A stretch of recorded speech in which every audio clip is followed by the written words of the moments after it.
Israel and the Jews. How are they connected? First, let's get something straight. Judea, Canaan, Holy Land, Zion, Israel, all are names for the same tiny piece of land. It's a country so small its name doesn't fit inside it. A bazillion years ago, Abraham, a nomadic visionary with a thin resume, has a hot idea for the first Israeli startup, a belief in one God. Needless to say, his stock tanks. Abraham persists, and when he's not persisting, he's begetting. His offspring moved to Egypt because there are jobs, food, and beautiful beaches there, sort of an early Miami. But there's a snag. The jobs don't pay, and the hours are murder. The Egyptians enslaved the Israelites for hundreds of years until Moses, a great leader with a questionable sense of direction, unenslaves them and returns them to Canaan. En route to Canaan, the Israelites constantly bellyache. Tired of their whining, Moses climbs Mount Sinai. He becomes the first human to download data from the cloud to a tablet and returns with the 10 Commandments, a moral code to share with the world. Wow, thanks. The 11th commandment, thou shalt not bitch, does not make the cut. Once in Canaan, the Philistines, a people of Greek heritage, not to be confused with today's Palestinians, are the Israelites' fiercest enemies. One day, a huge son of a bitch named Goliath challenges the Israelites to a winner-takes-all match. The smart money is on Goliath, but he is whooped by a diminutive shepherd sharpshooter called David. #Israelites for the win. The Israelites anoint David king, who makes Jerusalem Israel's capital. Yep, that's 1,000 years BC. The UN immediately condemns this as an immoral and irresponsible act that is meant to provoke the Palestinians. Not really. There was no UN, and 3,000 years would go by before the Palestinians would try to usurp this land. David's son Solomon builds the temple in Jerusalem. The temple has a good 400-year run playing to packed houses until the Babylonians destroy it. Most of the Jews are forced into exile. After 50 years in exile, the Jews are liberated by the Persians and are allowed to return home. They build a new temple atop the ruins of the first. Then Alexander the Great, a great Greek king and, you guessed it, another invader, destroys Persia and takes over Judea. The Jews and Alexander's heirs get along great until another Greek king, Antiochus the not-so-great, says, "Enough with the one God thing. All hail Zeus and friends." The Jews revolt and clobber the Greeks. Antiochus amasses a huge army and threatens the Jews. The Jews send a reply, "Fight me. We did not take any foreign territory. We merely recovered our ancestral lands." The Jews prevail and rededicate the temple. But how long can a good thing last in this neighborhood? A century later, Rome is at the gates and Judea becomes its vassal state. A Jewish baby named Jesus is born in Bethlehem. Jesus has new ideas, but he's accused of sedition. The Roman prefect sentences him to death. The new Jewish sect grows and becomes Christianity, which gives the world the gifts of bacon, eternal salvation, and a whole new set of books. The Jews tire of the Roman rule and finally say, "Enough already." They revolt against Rome. The Romans demolish the Jewish rebels, and for good measure, and for absolutely no good reason, also pillage and demolish the Second Temple. 60 years later, the Jews ask for a rematch and beat the crap out of the Romans. The Romans send in the big guns, who ironically have no guns, and beat the crap out of the Jews again. The Romans take 2 out of 3. #not winning. This time, the Roman emperor decides to be a real pain in the butt. He scatters many of the Jews throughout the Roman Empire, and in the first of very many deliberate falsifications of history, he changes the area's name to, wait for it, Syria Palestina, after the Greek Philistines who became extinct 800 years earlier. So Palestine was not a people. It's a made-up name the Roman emperor maliciously attached to Judea, Israel, the land of the Jews. We'll get back to that later. Answer this. The Jews are occupying Palestine. True or false? Or bullshit. It's bullshit. The Jews are the aboriginal people of Judea. Like Greeks in Greece, Native Americans in America, Chinese in China, Jews can't occupy Judea. The quiz is over, and so is Rome. Karma sucks. With much of the Jewish population scattered, Muhammad, a charismatic leader, appears in what is now Saudi Arabia and unites diverse nomadic Arab tribes under the banner of Islam. After Muhammad's death, his followers conquer the land of Israel and build the Al-Aqsa Mosque atop the ruins of the first and second Jewish temples, Judaism's holiest site. Next up, the Dark Ages. Not a good time to be Jewish. The Middle Ages. Still very dark. Jews take the rap for the Romans' killing of Jesus and are subjected to random killing sprees, mob riots, expulsions, and monstrous persecution. Christian crusaders spend years trying to conquer Jerusalem from the Muslims. As soon as they succeed, they promptly begin to slaughter the Muslims and the Jews. Next, this total Kurd Saladin takes Jerusalem from the Crusaders. Oh wait, write this down. Saladin is not an Arab. He's a Kurd, born in today's eastern Turkey. Palestine is still just a misnamed geographical area. If some peddler of an alternate reality tells you that there was an independent Palestinian state or kingdom or whatever, you can politely ask him, what borders did it have? Who ruled it? From when to when did it exist? The squirming to try to explain it will be illuminating. Food for thought. If Palestine were some ancient Arab country, they probably would have had a different name for it. Just as there are Arabic sounds with no equivalent sounds in English, in the Arabic alphabet, not a single Arabic word has the P sound in it. Google it. Knock knock. Who's there? It's the Ottoman Turks. Their turn to conquer the Holy Land. They rule corruptly and peacefully for 400 years. So what happened to the Jews?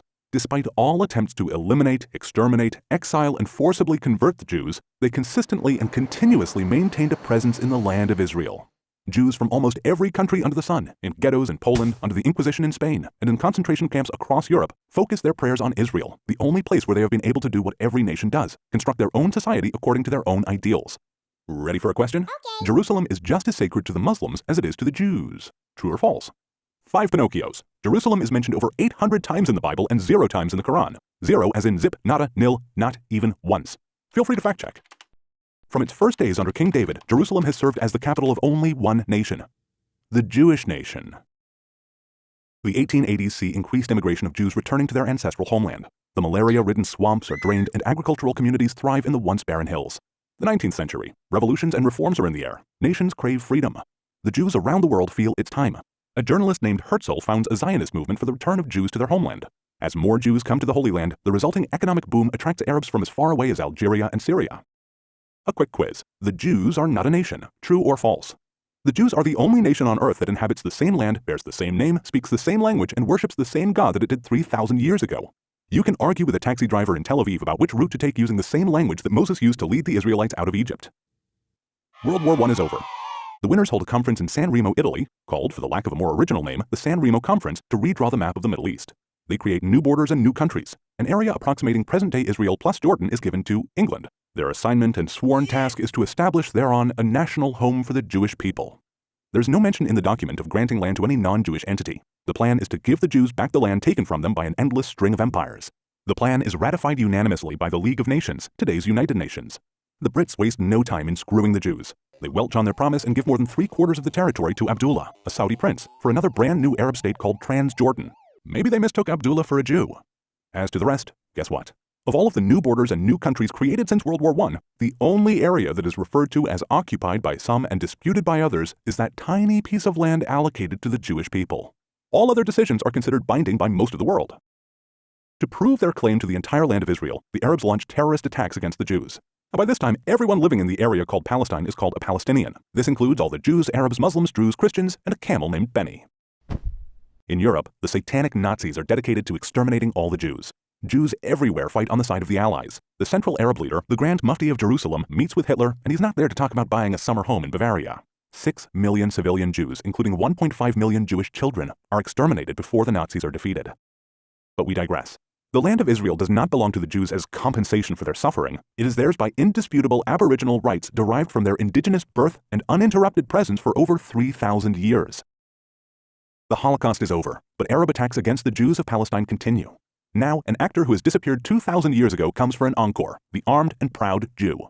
The Jews in their ancestral land of Israel establish armed organizations to defend themselves against Arab terrorists. When the British government closes the ports of Palestine and locks the Jews of Europe together with their exterminators, Jewish militias fight to expel the despicable Brits from the land of Israel. I say.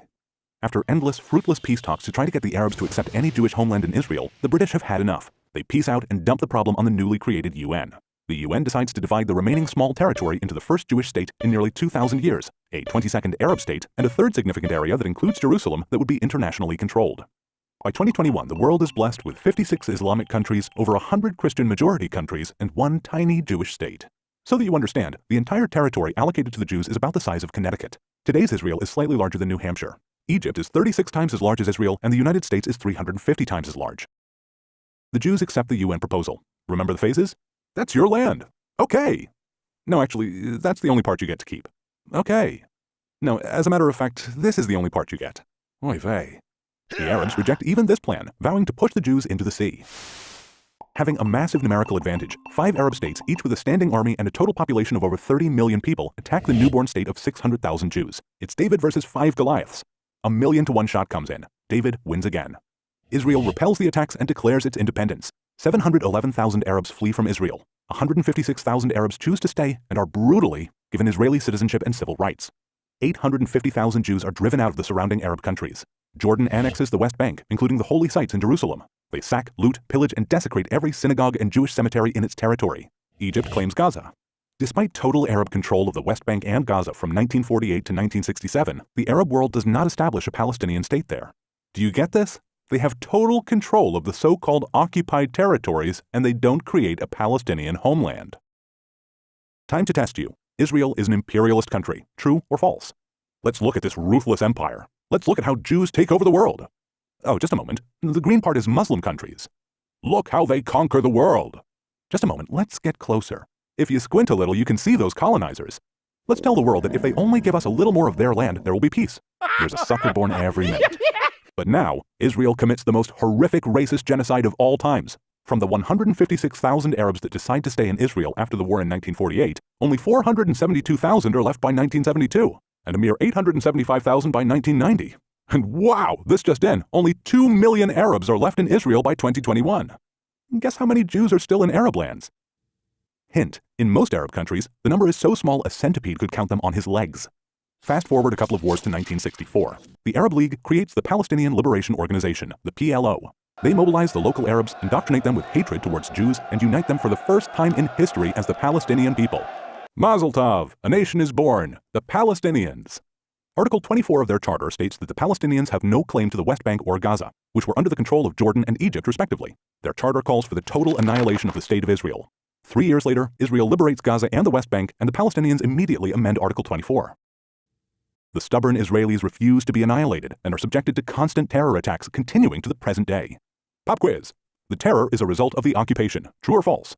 Trick question. What occupation? There is no occupation.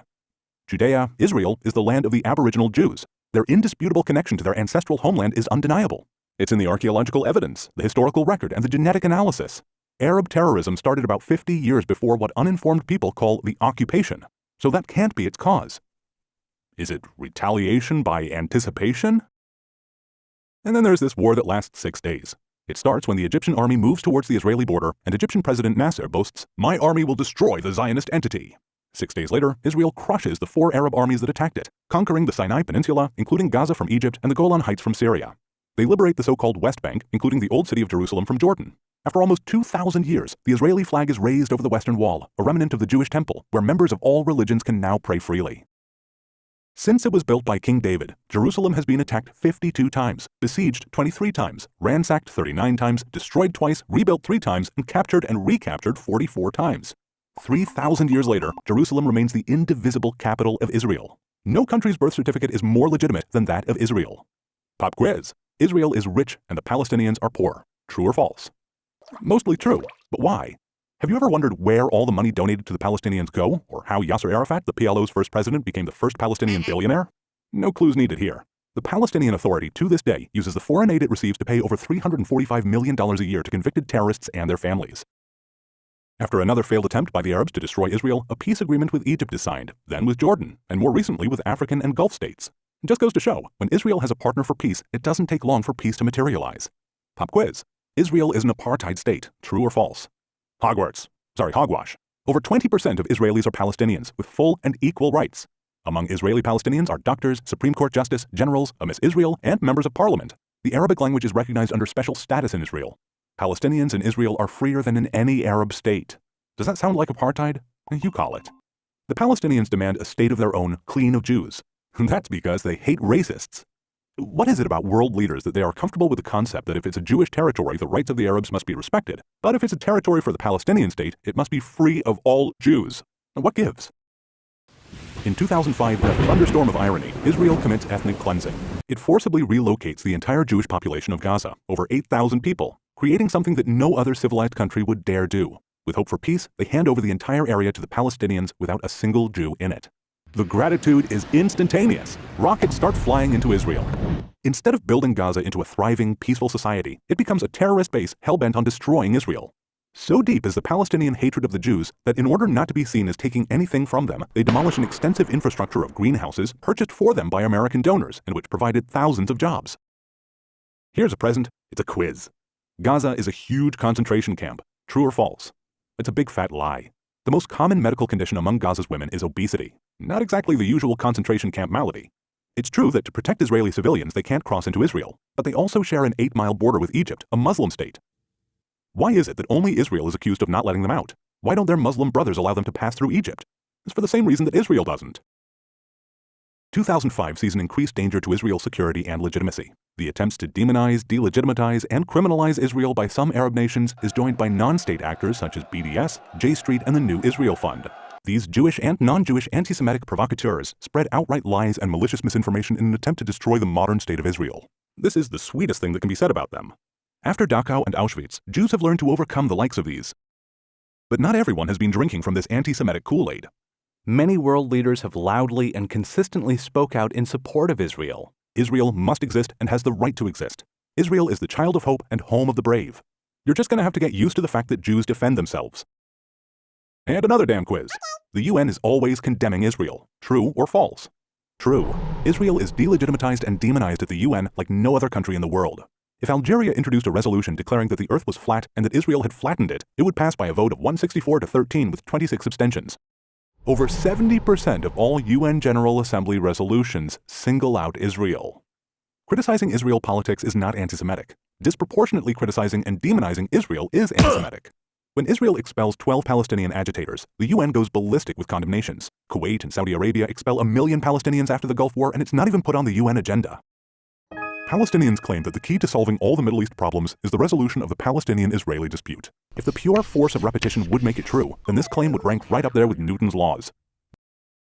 A Sunni Muslim detonates a car bomb in a crowd of Shiites. In revenge, a Shiite Muslim blows up a sacred Sunni holy site. 1 million dead in the Iraq-Iran war. Bashar al-Assad uses chemical weapons on his people. Does anyone believe that these Muslim-on-Muslim atrocities would stop if we only resolved the Israeli-Palestinian conflict? Anyone? The Arabs could have had peace with Israel on very easy terms at any time since 1948. Every Israeli government attempts to reach a peace agreement with the Arabs. The so-called two-state solution is rejected again and again and again and again. President Trump's peace plan is rejected by the Palestinians sight unseen. That's more rejection than you get in show business. Last pop quiz, promise. If the Palestinians lay down their weapons, there will be no more war. If Israel lays down its weapons, there will be no more Israel. True or false? Unfortunately, true. Israel hopes for peace, although the Palestinians' answer is always the same. No! From the river to the sea, Palestine will be free. We promised to get back to that. Well, we are back. Palestine today is free, and once again called by its aboriginal name, Israel. Someday, Palestinian leaders will rise who love their people more than they hate Jews, and peace will descend on the region, and the Palestinians will become partners to Israel's incredible story of achievements, prosperity, and quality of life. For a transcript of this video, complete with the sources for all the information provided here, please go to therealhistoryofisrael.com.